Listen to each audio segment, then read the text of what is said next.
Hey, this is Zachlog the Great. There is an adage in Christian circles that sin darkens the intellect, or to put it in more modern terms, sin makes you stupid. That is, our moral failings corrupt and distort our thinking, making our conclusions unreliable, diminishing our capacity from what it should be. And if you take this seriously, it appears to me evidence that antiracism is sinful. I thought of this partly because of the recent dust-up where someone altered the instructions for the Grok large language model, and it immediately became wildly anti-Semitic. I've also heard that the interventions necessary to prevent these kind of outputs seem to be degrading the capabilities of LLMs in other areas.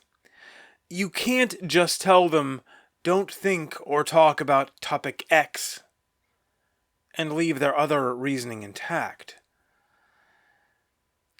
And the same thing happens to us. Someone on Twitter said, you know how they have to reprogram AIs to keep them from turning racist? They've done the same thing to you. And he's right. We've gotten the same kind of conditioning, and it creates the same cognitive deficiencies in us until we clear it out. Believers in racial equality constantly have to find ways to explain away things about which racists can just say, well, yeah, of course. Examples could be drawn from all over. Why do blacks consistently perform badly in academic settings? The racist says they're less intelligent. It's genetic. The equalitarian must say it's because of poverty. Compare poor whites to poor blacks. Nope. It's because of family structure. Compare white children of single parents. Nope. Then there's my favorite catch-all. It's their culture. In this context, this explains literally nothing.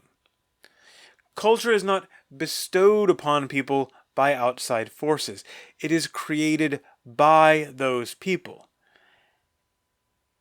If that is the way they persistently behave, we still have the question of why do they persistently behave that way?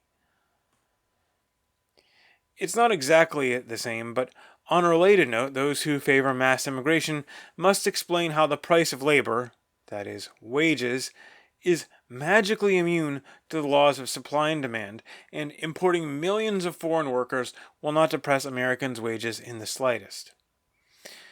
Why are black neighborhoods so run down and full of litter? Why are East Asians good at math?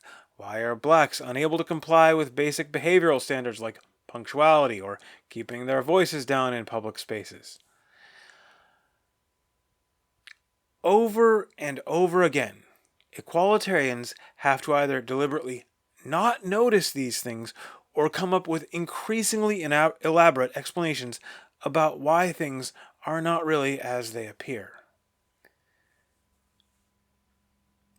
And these self-deceptions are not free.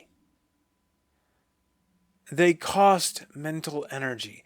They distort thinking so we cannot directly address real problems. Every time you have to deny the evidence of your own senses, every time you have to deliberately avoid noticing particular patterns, you become just a little dumber, a little less useful to your fellow man. Sin darkens the intellect. There is a cost to persistently lying to yourself, even if you think it somehow makes you virtuous.